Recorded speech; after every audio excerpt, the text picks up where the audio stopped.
Let's go ahead and get started. Today, we are going to be talking about just some things that have helped me to be successful over the last 20 years. I actually got my license 20 years ago today, February 13th of 2003. So I'm celebrating 20 years in the business today. Uh, Pretty excited about that considering, there's people that get licensed and they might not make it 2 months. So, going on 20 years, there's been ups and downs for sure, but, the good days definitely make up for the bad. And we're going to talk a lot about that today. Let's go ahead and get started. First things first, sign up for my weekly trainings. I think a lot of you probably already have. AdamBrsan.com. Get on there and sign up. You'll see right at the bottom of the screen. This is right on the homepage of my website. Plug in your name, email address, and sign up, and you will receive an email every week. I try not to flood people with emails, but you will get an email once a week. You can assume that I will have the training every Monday. If you register, the same link will get you there every single week. If and you will receive an email the morning of usually.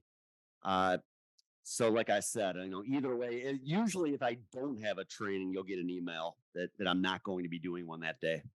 But for the most part, pretty much every week, I'm doing the training. So sign up if you have yet to already, and I'll be sure to keep you in the loop.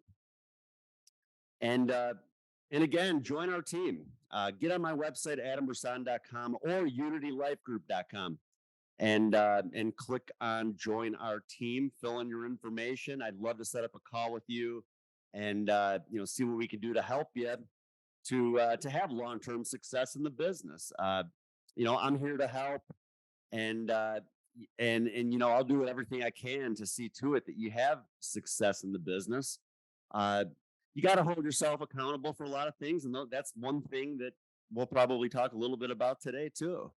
But in the end, I know I can help you be successful because I've been successful, and like I said, I'm going on 20 years now, and if it wasn't a good business, if it didn't work after 20 years, I would have found something else to do by now.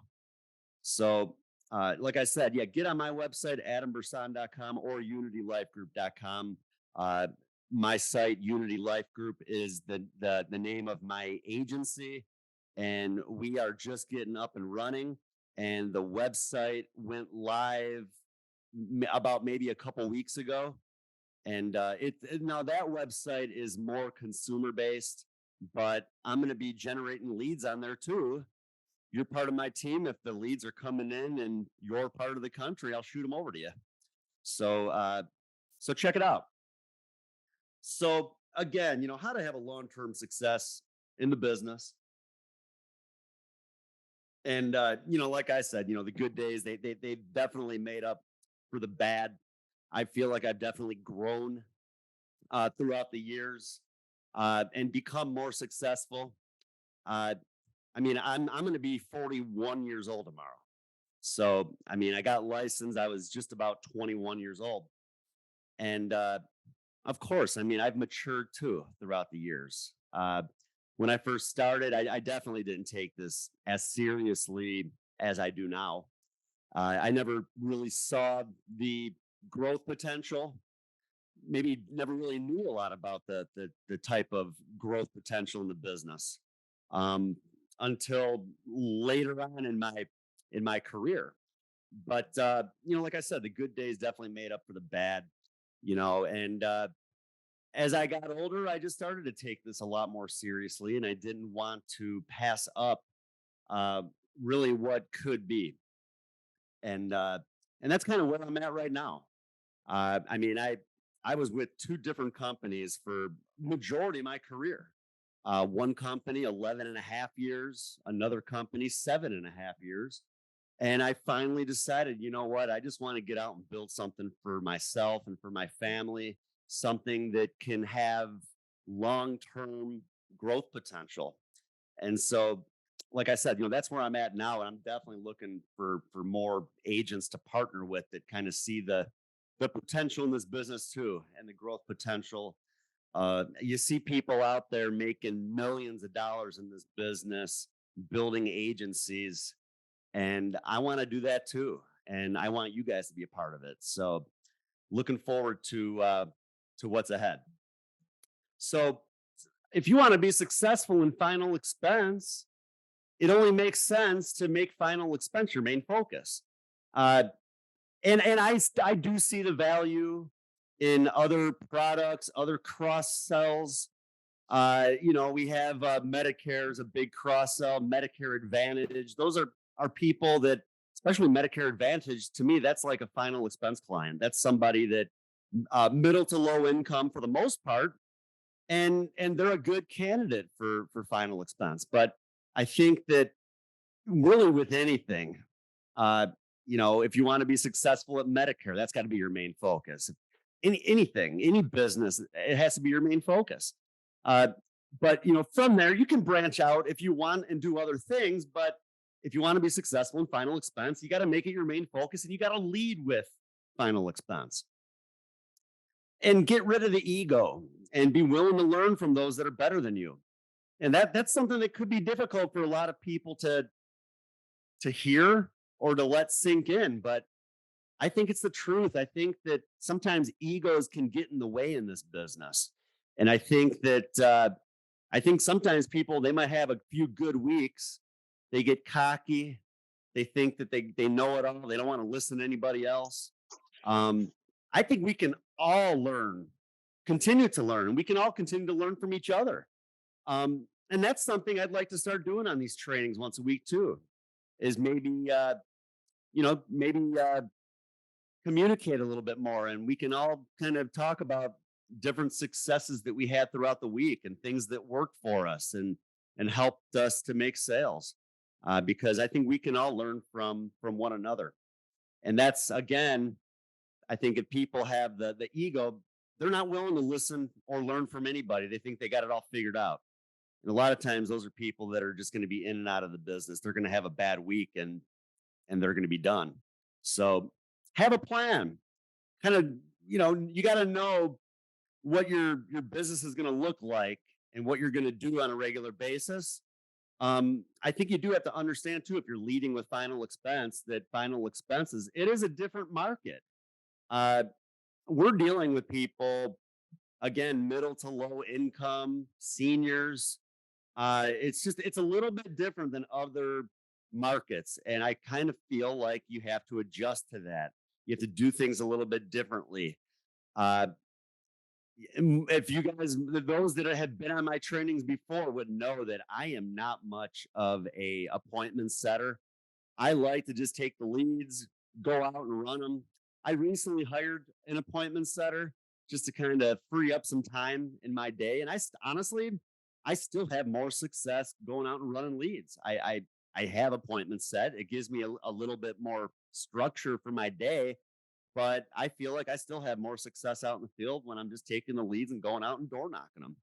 So you just got to understand it's a different market. If you are setting up appointments, I wouldn't recommend setting them for more than a day or two out.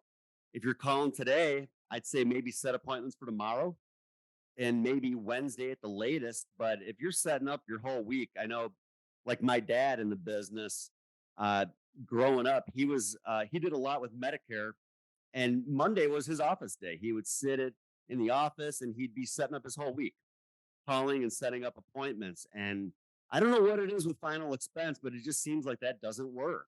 Uh, you can set it up a day or two out, but outside of that, you know what? If you talk to someone and they say, you know what, I'll have time later in the week, tell them that you'll call them later in the week and set up the appointment. Uh, don't set up an appointment for Thursday or Friday on Monday because you're just going to be wasting your time. So just you got to be able to adapt in changing your work habits.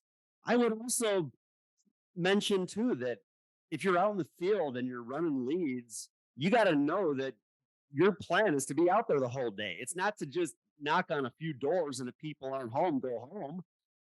You got to do whatever it takes to make sales. And If you don't have a ton of leads, well, knock on some doors around those houses. I mean, heck, do you think the people that live in the same neighborhood as the person that filled the card out might be in the same financial situation and maybe even in the same age group? I mean, I'd say majority of my neighborhood, we're all kind of around the same age group and probably similar financial situations. So, I mean, I think it's the same. The leads, the people that you're going to see, there's a real good chance everybody around them is in the same predicament. So why not knock on a few doors around those leads? Maybe add additional sales. Um, like what was it? A Gretzky quote? Yeah, you're. I know I'm going to mess this up because it's not in front of me. But what he said something like we missed 100% of the shots that we don't take. So what do you have to lose? What do you have to lose by knocking on a few doors around that house? What's the worst thing that could happen? Somebody tells you no, that they're not interested. Well, what happens if they say yes? You make $500, maybe 1,000, just by taking that chance. And so many times I've done this, and people are more appreciative that I stopped by to let them know what I was doing rather than not. And so many times I'll hear similar stories of, oh, we were just talking about this, we just experienced this, where a family member passed, and we know we need to do something. I can't believe you're here right now. And so don't be afraid to tell people about what you do, and don't be afraid to knock on some doors around those houses of the leads that you have, because there's a real good chance that you're going to make additional sales. That one additional sale could pay for your leads for the week. Have a marketing budget and be disciplined with it. I always recommend take 20% of every sale you make, every commission you earn, and throw that into a separate bank account. If you got to open up a separate account, go ahead and do it. But you just got to be disciplined with it. I mean, there's accounts these days where you could set it up where every time you get a deposit, it automatically would transfer it, where you wouldn't even have to do it. Uh, but you got to be disciplined with that. You got to set money aside. I've had agents in the past that were great at going out and making sales, but if they were not good at keeping a marketing budget and setting money aside, they didn't make it. They'd be in and out of the business. They'd end up finding a job bartending or something, because they just weren't responsible with their money. So you got to be responsible with your money. You got to set money aside. You got to realize this is a business, and any business, there's expenses involved, and you just have to be disciplined with it and set that money aside so you can always place a lead order every single week.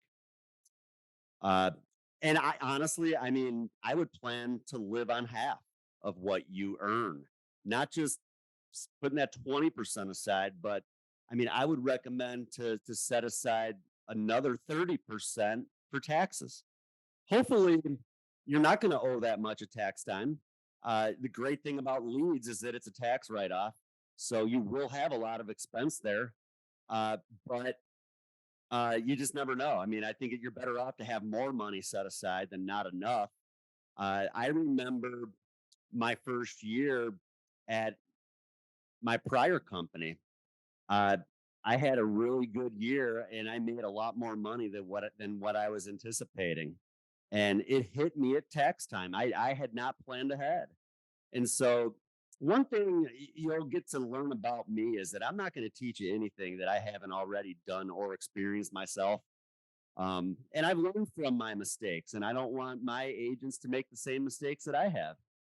And when it comes to managing money, heck, I just know from experience it's important to set money aside for leads, and it's also important to set money aside for taxes and place those lead orders every week. I don't care if you're going on vacation one week or not. You got to be consistent with placing those lead orders. Um, I think that it's also important to work geographically smart. If you're placing direct mail leads, I'd recommend to place those orders in one zip code one week. If there's anybody else that can be mailed in that zip code the following week, well, then mail that zip code again. But then order like the next zip code over. I mean, you don't want to order like, I mean, heck, I'm in Chicago or around Chicago. I mean, you wouldn't want to order Chicago and then order like Rockford, which is like an hour and a half away from Chicago. It would make no sense. Uh, you want to order like the next zip code over because you're going to have people that you're going to have to go back and reach the following week that you weren't able to reach the first week, and so on and so on. There's always going to be follow ups, and you're going to want to keep it close together. You're just going to get a lot more done throughout the day if you're not driving all over the globe trying to catch up with people. And have some structure. It's important to know what your week is going to look like. It's important to know what your day is going to look like, and whether that's running leads or not. I mean, I recently ordered some Facebook leads, and the one thing with Facebook leads is that you're not going to get all those leads right down the street from one another. And I ordered 35 leads from this one vendor. I like ordering at least that many because it is going to give me more leads that are closer together. I mean, if you're only ordering 10 or 15 leads a week, they're going to be much more spread out, and you're going to be doing a lot more driving during the day. But I ordered 35 leads, and I was looking at them on Saturday, and I was kind of grouping them together based on where they were located. And I hit about 6 or 7 of them on Saturday. They were all within one area. I'll be going out later today, and I'll be hitting another group of leads that are relatively close together, and so on and so on. So that kind of goes back to being geographically smart, but also knowing what my day is going to look like heading into it, and knowing that I already know today where I plan on going and which leads I plan on working. Um, you don't want to just go out there and not really know what your day is going to look like. I think it helps, even if you know you got to put a route together. Um, I mean, there's different mapping programs. The one I forget the one that I use. I'd give you the name of it, but my phone's actually recording right now. Um, I can't remember the name of it. There's so many different mapping software though. For your phone, I would recommend to put your routes together at night. Put your route together at night for the next day. It's going to save on your phone, but that way you can get up. You already have your route put together, and you can head out for the day. So I know William commented that he uses Road Warrior. Yeah, I know that's one that a lot of people use. I've never used Road Warrior. Um, yeah, the one I use, God, what's it called? It's Route something. I can't remember. I'll uh, I'll let you guys know when I get the name of it. But the one that I use, what I like about it is that you can change and maybe you can do this on Road Warrior too. I don't know. You can change the color of the pins on the map. And what I like about that, I'll door knock the lead. If the person's not home, I'll change the pin color to like pink. That way, when I look on the map and I see all the pins, I know the ones that I've already door knocked and maybe they were not home. And then from there, like let's say I set up an appointment with somebody, maybe they couldn't talk to me then and there. Then I'll change the pin color to like a turquoise color. So I know that I have an appointment set on the map. But what that does, I can look at that map every morning. I can see all the different pins. I can kind of see where all of my leads are located. I can see the leads of people that maybe I had tried door knocking and hadn't had success. I can also see ones that maybe I haven't caught up with yet. Again, that all has to do with having some structure. And but to me, it helps me stay organized. The mapping program I use also has like a notes section, so I can plug in notes after I make that stop, whether they were home or not, or what time, or maybe there was somebody else there that I talked to, and they let me know what a good time would be to reach out to the person that I was there to see. It's always good to ask questions too. When you knock the door, if the person's not home, well, what's a good time? Is there usually another car here if they're home? Do they work during the day? Is nighttime better? Are weekends good too? I mean, the more information you can get out of that person at the door, the easier it's going to make your job. So, uh, another thing is structure. Use a presentation. I sent my presentation out to you guys last week. The video, I still need to load it. I apologize for falling behind and not getting to that. I really need to. Hopefully, I can get to that within the next day or two, and I can at least load that presentation on YouTube so those that were not on my training live can kind of see how I present and why I do things the way that I do it. But if you need the presentation that I use, I can. If you didn't get it, if you were new on my email list over the last week or so, let me know and I'll go ahead and I can email you my presentation and the script that I put together that works for me. And know the products that you're selling and the underwriting and how to calculate premiums. Uh, one useful tool that I've been using is the insurance toolkit. For those of you who know what that is, or maybe for those of you who don't know what it is, it's a calculator that's focused on the different final expense products, and it lists all these different carriers. You can actually set it for the companies that you're contracted with. You don't need to see all these different companies. You can set it for those that you actually are appointed with, and then that way, when you're speaking with your client, you can plug in different medications that they're taking, uh, how old they are, their height and weight, and the coverage amount, and it'll let you know that your best options. I mean, at the end of the day, I mean, the ultimate goal is to do whatever we can to get our client covered where we know they're going to be covered right away. And some companies, they might not cover that person from the very first day, where another company might. So that's what I love about that toolkit. It's definitely been very useful for me. And I mean, over the last few months, I've definitely seen the value in having multiple carrier contracts. I mean, I was so focused on one product and one company for majority of my career, but I'll tell you, I mean, over the last few months, there's sales that I've made that I would never have made had I only been contracted with one company. So it definitely does help. And same thing, you know, kind of going back to working with me, let me know. I mean, I have different carriers and different contracts, and I'll be sure, we can put you on some, some good levels too to help you be successful. I know people need money for leads, so I want to make sure that you make enough money that you can also reinvest into your business because again, as we just talked about, that's very important. Uh, get used to getting rejected. That's something uh, that we maybe we don't talk about a lot, but we're going to get rejected more than we're going to get accepted in this business. And you can't let it get to you. I mean, and I know sometimes that can be difficult, especially when you're out there doing whatever you can to try to make money.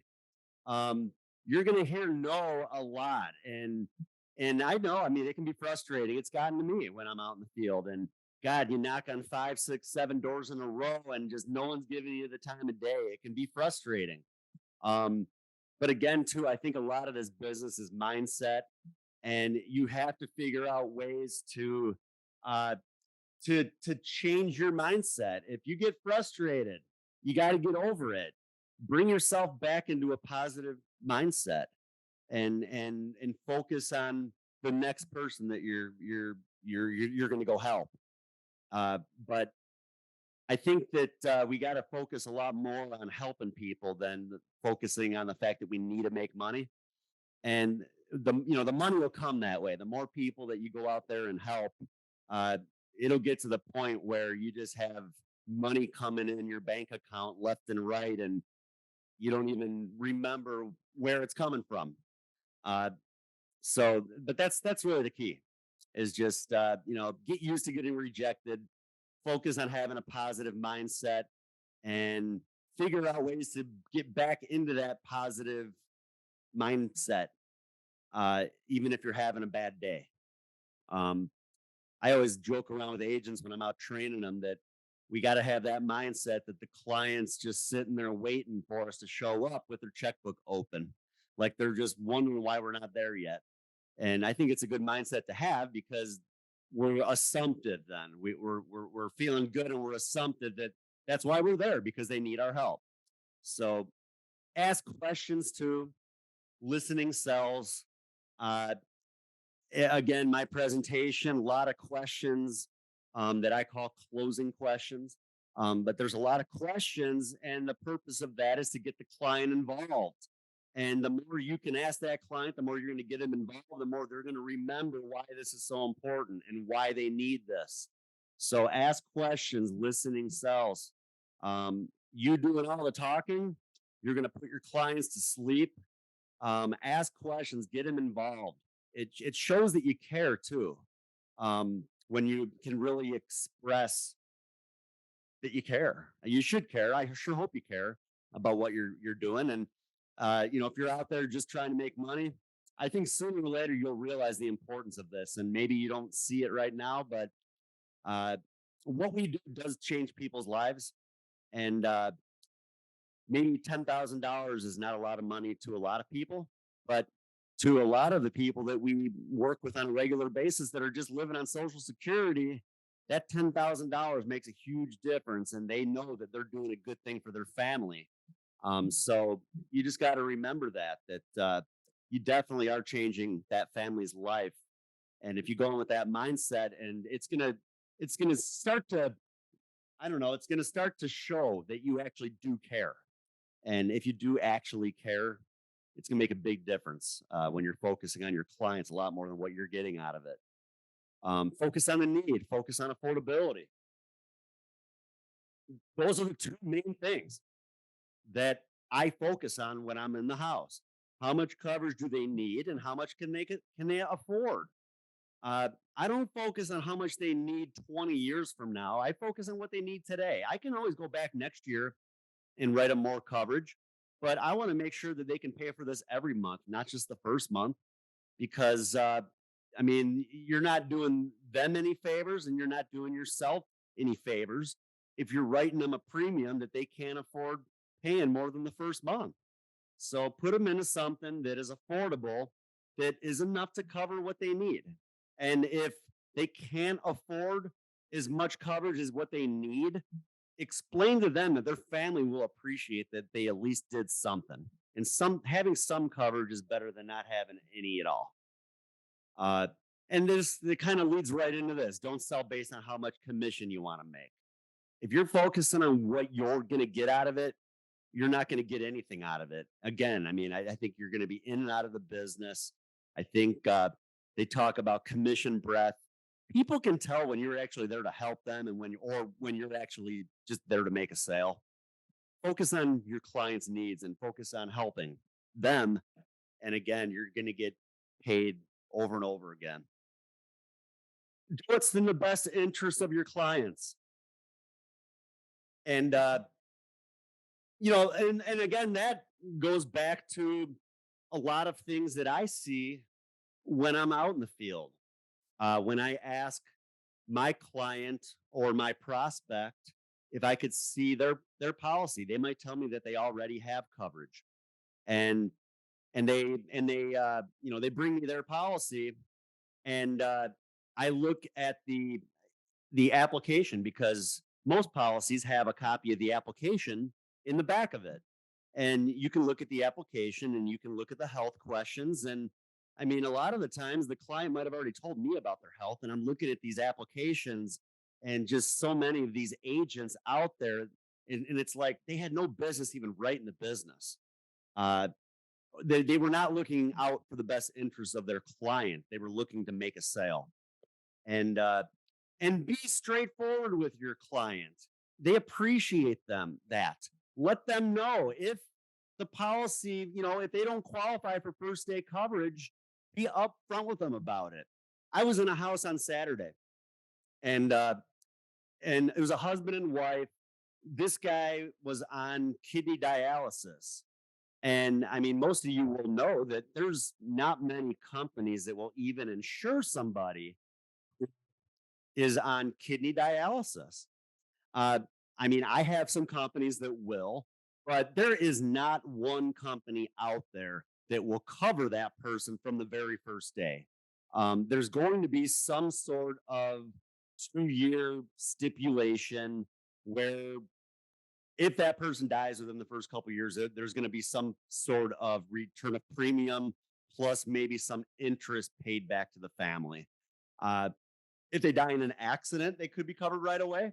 But for natural causes, no, they are not going to be covered. There's no way. There's not a company out there that's going to fully cover somebody from day one that's on dialysis. I know that. I could guarantee you that there's no way that there's a company out there that's going to do that. But anyways, this guy that I was talking to, he just took out this policy like 3 months ago with a company, and I actually know a guy that works for the company. I'm not going to mention names, but they recently came out with a guaranteed issue product, I guess, and anyways, they took out this policy. The guy's on dialysis. The most that they would cover the guy for was 10,000, and and the guy asks me, he goes, I need more coverage than just the 10,000 that I took out with this other company. Now, if I want to take out 10,000 more with you, am I going to be covered right away? Because I'm covered right away on the policy that I have. And uh and I don't want a policy if I'm not going to be covered for the first couple of years. And I told the guy, I said, there's no way you're covered on that policy. I hate to be upfront with you about this. And I don't know what that agent told you, but I know you're not covered with it right away. I reached out to the guy that I knew that was with that company. And I asked them, I said, you guys don't have a policy where you're going to cover somebody from day one who's on dialysis, do you? He said, no. He said, we recently came out with a guaranteed issue product. There's going to be a 2-year wait on somebody like that. So evidently the agent that wrote the policy either didn't know what they were talking about or they lied to the client. That's not looking out for the best interest of the client. And I told the guy's wife when I was there, I said, God, I'm so glad that I came and saw you guys today, because I would have hated to see something happen to your husband over over the last couple months, and you had thought that he was covered with that policy when he wasn't. At least you know now how that plan works and any additional coverage. So always look out for the best interest of your client. Be straightforward with them and explain to them if they have these health issues, dialysis, make a big deal of that. Wow, I would imagine you've had trouble getting coverage. I should be able to help you, but I'm going to explain how it's going to work and the fact that there's not going to be a full benefit from day one. But they should understand that too, because more than likely they're probably used to getting turned down. Uh, and assume the sale. Kind of like what I talked about earlier with just pretending when you show up that their checkbook's already open and they're just waiting for you to get there. To me, that's an assumptive mindset. And even going through the presentation, I don't ask for the sale, I assume the sale. And they're going to tell me what they want to get. And again, it's just, to me, it's a smooth process leading into the completion of the application. You don't need to ask for the sale, assume that that's why you're there, because they want to take out a policy. And they'll stop you. If you start filling out the app and they'll stop you. If they're not ready yet, they'll say, whoa, hold on a minute. Assume the sale, make it a smooth process. And a lot of times it's a lot easier to overcome, or honestly, it's a lot easier, I think, for the client too, than kind of putting them on the spot and asking them for the sale, because they know they need it. And like I said, if they're not ready yet, they'll stop you. And obtain referrals, ask for referrals. So many times we're so excited when we make a sale that we forget to ask for referrals. And you're walking away from a lot of business if you're not asking for referrals. Same thing. I mean, like I talked about, how people in the neighborhood of your leads are more than likely in the same situation, the same age, same financial situation as the client. Well, most of the people that they hang out with too. I heard something as some audio I was listening to over the weekend. I listen to a lot of audio books when I'm in my car, running leads. To me, it's just educating myself more. I'd recommend that you all do that rather than just sitting around listening to the radio or listening to music, listening to the news that's probably just going to depress you. Listen to some things that can help you get better. I was listening to what's it called? I think it's what's it called? Secrets of the Millionaire Mind. And this guy mentions how most of the people we talk to, or most of the people that we're friends with, are probably within about 20% of our income, within the same income that we make. So pay attention to the people that you spend your time with and the people that you're friends with, and make sure that you're hanging out with people that want to be just as successful as you are. But getting back to the referrals, again, I mean, our clients, they're spending time with people that are more than likely within 20% of their own income, which would mean that they're probably good prospects for final expense. So you're passing up a lot of sales if you're not asking for referrals. And when leads are not cheap, when we're spending 30 to $40 for leads, you need to be asking for referrals. That's going to get you're going to get a lot more out of your leads when you're asking uh for referrals. Uh Stop avoiding your fears. I mean, that's a big one too. Again, we do things a lot differently maybe with final expense. A lot of times people might not be comfortable with door knocking. You got to get over it. I was joking around with Chris Smith, I think he's on a training now, on our podcast about a month or two ago, about how I had a guy once tell me that he didn't want to door knock leads because he wouldn't want somebody just showing up at his house. And you just can't have that kind of mindset. You got to realize that door knocking works. And if it didn't work, we'd be teaching you to do it a different way. You got to overcome those fears. You got to be assumptive going up to the door, smile and wave when you walk up to the door. Like I always tell people, if you might not see them, but if you smile and wave walking up to the door, there's a good chance that they think you see them, and a better chance that they're going to come to the door. The ultimate goal is to get in the house. If I can get in the house, I know that there's a real good chance that I'm going to make a sale. And to me, I'm more successful going straight up to the door to get in than setting up the appointments. So, but get over your fears of door knocking. Get over your fears of I can't go out and do my presentation yet because it's just not ready. That bugs the crap out of me, honestly, when agents tell me that. How do you think you're going to get better at your presentation? Probably by presenting to people. Uh, your clients don't know your presentation. They don't know if you're messing up or not. It doesn't have to be perfect, but just get out there and do it, and you're going to learn from your mistakes. Uh, I've always talked about self-evaluation and how important that is. And when you don't make a sale, when you get back to the car, think about what you could have done differently. What could I have done that next time I might make a sale? And if you don't know the answer, well, you can call me too, and we can talk about it. But don't stay at home when you first get started because you just don't feel like you're ready yet because your presentation isn't ready. Well, take some more time to learn it and just get out there and do it. Work at least 40 hours a week. This is not a 9 to 5 job, but you got to work at least 40 hours a week. Like I said, when you're out in the field and you leave your house at 9 in the morning, you got to know that you're planning on being out there the whole day. And I don't mean that it's 4:30 or it's 5 o'clock and it's time to go home. How many people that fill out lead cards or request information are working during the day? I get leads of people in their late 40s, into their 50s, even early 60s. I mean, heck, I talked to a lady over the weekend. She was 74 years old and she was still working. So, again, I mean, this is not a 9 to 5 job. I mean, if you're just door knocking until 5 o'clock at night, you're passing up a lot of sales. If you're not working on Saturdays, you're passing up a lot of sales. I've been doing this 20 years and I was out on Saturday. I got home at 6 o'clock on Saturday night.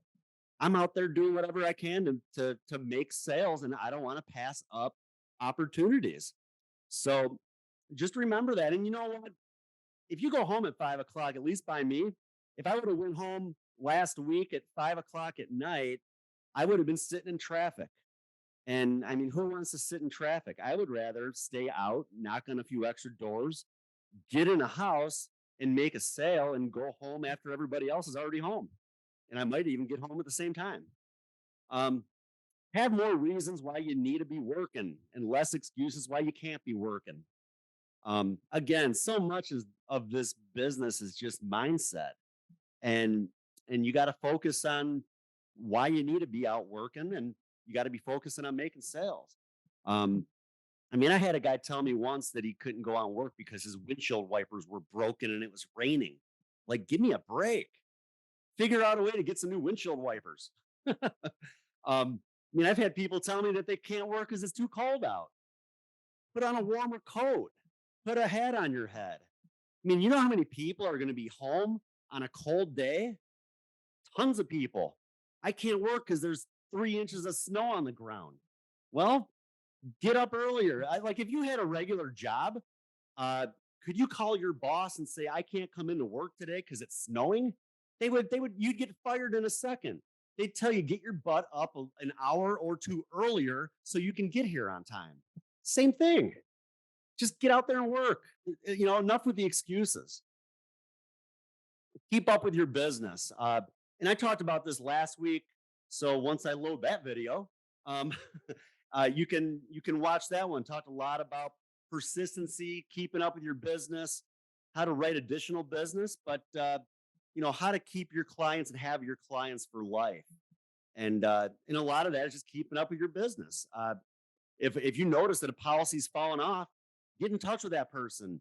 Uh, I'll treat it like a new lead. I'll go back to their house and I'll door knock them. And they appreciate that. A lot of times our clients don't even realize that their payment was missed. Um, and some clients might call, or I'm sorry, some companies they might call, but a lot of times the client's not going to answer the phone. They don't recognize the number. They're not going to pick it up. Um, and they might not even realize that their policy is at risk of lapsing or maybe has already lapsed. So you are doing a good service for your client by going and seeing them and doing what you can to help them get covered again or preserve their coverage. You know what I mean? Uh, and not only that, you got to remember your client took out that policy for a reason. They didn't take it out because they hoped that it lapsed someday. Sometimes things happen. Sometimes life gets in the way and maybe something happened and all of a sudden they just don't have the money to pay it. Well, we got to figure out a way to help them pay it again and get them covered again. They didn't want to lose that policy. So do what you can to help them get covered again. And just remember, it's a marathon. It's not a sprint. I talk about this a lot too, where I'll go out and I'll run leads with an agent and we'll have an awesome day out in the field and we write a lot of business. And then they go out the next day on their own and they fall flat on their face and they're like, this is not as easy as you made it look. I'm done. I can't handle this. Well, like I said earlier, I mean, heck, if every day that I had was a great day, I mean, God, it would be awesome. But we all have tough days out there. I've had days where, you just get rejected left and right, and it's tough, and you go home upset. But you know what? You get up the next day, and you make up for it. And I mean, I've had a lot of days. I'll knock on 30 doors and not catch anybody at home, or people slam the door in my face all day. The next day, I might write 3 or 4 applications. So, again, the good days are going to make up for the bad, but you can't give up that easy. You gotta stick with it. Uh, if it wasn't a good business, as I mentioned, I mean, heck, 20 years now, I'd be doing something else. I stuck through those tough times and those tough days and those tough weeks. Uh, and you can't fear failure. Give me 1 second. I got to close my front door. My dog just let in himself. So hold on a minute.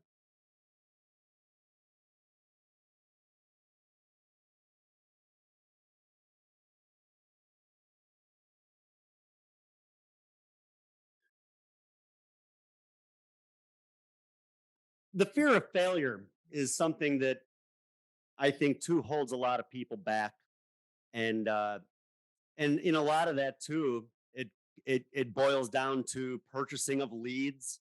Uh, they think way too much about the what ifs. What if I buy these leads? What if I spend $800 on 20 direct mail leads and I don't make any sales? You just can't think that way. You got to know going in that you're going to make some sales. These lead vendors, they wouldn't be in business if people were ordering leads and not making any sales. Sooner or later, they'd be out of business. Word would get around, boy, these leads, no one's making any sales. Uh, and you don't really see much of that. Most lead vendors, they're in business and they've been in business a long time and they're going to continue to be in business. And it's not from that person who ordered leads one time. It's from the people that are consistent with ordering leads, the repeat customers, and they wouldn't be repeating to buy those leads if they weren't making any sales. So you can't fear failure. Know going in that you're going to succeed and have that mindset that this is going to work. And again, I mean, I've had days where I get in my head and I get discouraged and I get upset. Sometimes the business gets to us, but we just got to bring ourselves back and focus on good things and remember that it's gonna work. And uh and it does make a difference. You really can't let it get to you. You gotta overcome those things. But yeah, don't fear failure. Focus on the fact that it's going to work and you're gonna win. And keep it simple. Like I talked about, I mean, if you're focusing on final expense and you want to do other things too, that's fine. But still, keep it simple. And I think this kind of goes back to having a business plan as well. I think it's hard to focus on 20 different things. Focus on one thing, and yes, you will write additional business, other products outside of what your main focus is. But keep it simple. Keep your focus on the one thing, and you will get sales outside of that. But don't overcomplicate it. Um, and that would be another thing. I don't even know if I had that one on here. Don't overcomplicate. Don't overanalyze. Um, I mean, that's another one. God, I've had agents that just are so over analytical where they're focusing on every penny that they're spending, uh, not only on leads, but then on gas. And then I'm paying for lunch every day, like all these expenses. And and Chris again, I'll mention you. I know you're on here. I know you mentioned on one of our podcasts how, I mean, you don't even pay attention to closing percentages and things like that. And it really, at the end of the day, just be consistent with ordering leads and going out and making sales. That needs to be your focus. Don't focus on this time I ordered 20 leads and I only made 2 sales. You can't focus on that. Focus on the fact that next time maybe you'll order 20 leads and make 8 sales. And that's going to make up for the prior week. So, but yeah, don't overanalyze, don't overcomplicate it. Just keep it simple. Work ethic is probably the most important thing. And John here is asking about the podcasts. If you go to YouTube and type in life insurance and everything in between, it's a similar name to the Facebook group that we have. Um, you'll that's actually where our podcast is that we do called the Double Play Podcast, where we talk about baseball, other sports, and how a lot of that can relate to our business as well. So, but work ethic is honestly should probably maybe be number one on this list. Uh, and I know you guys have probably heard me say this before, but I think it's true. There's no sense in taking the time to come on these trainings every week if you can't get your butt out of bed and use this stuff and actually go out and do it. Um, you got to hold yourself accountable. You also need to be able to get out and do it, and you got to put the time in. You can't play the blame game. If you fail, there's one person to blame, and that's you. Nobody else, yourself. That's it. Um, because I think that it doesn't matter what company you're with, what situation you're involved in, what IMO you're working for. You can be successful wherever you're at if you can get your butt out of bed and just go to work. mean, maybe you'll make more money working with one place over another. That could be true. But I mean, I've seen people on low contracts that are millionaires. They figured out their company system and they're doing just fine. So to me, work ethic is the most important part of the whole thing. And you can be successful anywhere you go if you're able to get out there and just do it. But but that's the key. Yeah, don't sit around wasting time on trainings if you don't want to actually go out and get to work and set goals. Set goals. I think that an annual goal, I think financial goals, production goals. How much, how much production do I want to do for the year? How much money do I want to make for the year? And you can kind of tie those numbers together. And I mean, that's how you're able to put a plan together, figure out how much money you want to make, how much premium you're going to need to do to make that kind of money, how many leads you're going to have to order on average to make that kind of money. You also have to incorporate in lead expense. So how much money is it going to cost me to make the kind of money I want to make? But you set an annual goal, you set a monthly goal, set a weekly goal. You can even set a daily goal. Break those numbers down.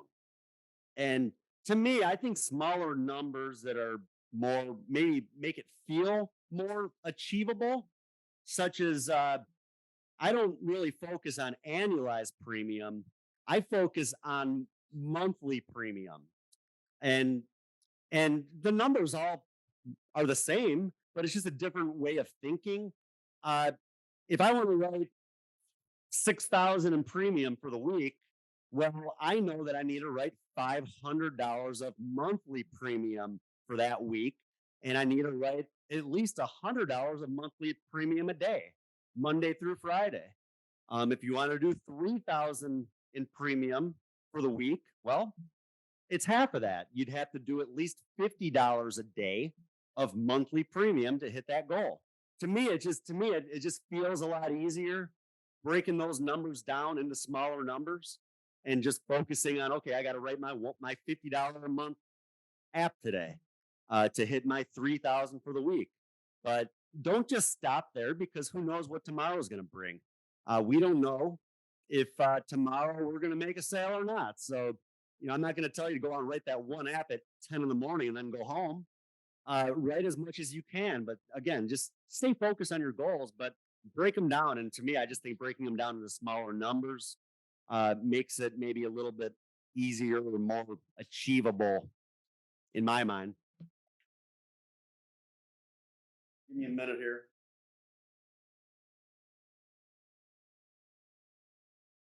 Okay. 3 dogs. One dog wants to come in my office, in and out. The other one keeps opening the front door. I don't know where the other one's at, but anyways, do that little extra. That's again, focusing on leads. I think is important, but then do that little extra. I've done the trainings too, talking about different avenues of opportunity. And same thing, I'd recommend to go back and watch that. I can load the most recent one on YouTube as well. But that talks a lot about just the little extra, doing a little bit more than just focusing on those leads, knocking on some doors around the leads, getting referrals. When you're in a senior apartment complex, take 5 minutes to go ask to speak with the activity coordinator, set up a group presentation. Those are the sort of things I've had agents tell me, well, I just want to set up group presentations. I don't want to work leads. You're not going to make a lot of money. I mean, you might write a few apps doing the group presentations, but not many. I think it's a good add-on. Focus on leads, and then do all these other things that, again, in those avenues of opportunity that I presented in the past, talks about. But just a few of those little ones, like I said, knocking doors around the house, referrals, senior complex presentations. That's going to add additional income. And I mean, heck, just one app a week, just those 3 that I mentioned, one app a week out of those 3 things. I mean, heck, that would be what, another 1,800 in premium a week on average, just by maybe knocking on a few extra doors, asking for a few referrals, doing a group presentation. I mean, that's all going to definitely add up. Uh, and don't miss out. This is something I feel like I missed out on a lot of this my first half of my career. Just because I honestly I didn't really know much about it. I just went out and I wrote a lot of business. I never really thought much about building an agency or what I would get out of it. I still don't really think about what I'm going to get out of it. That's just not really my style. I know I'm going to make money if I build an agency and I can help agents achieve success. Like just like anything else, I know the money it'll show up, it'll come. But that's just kind of my mindset. The more people I can help achieve success, well, I'll be rewarded too. But you can as well.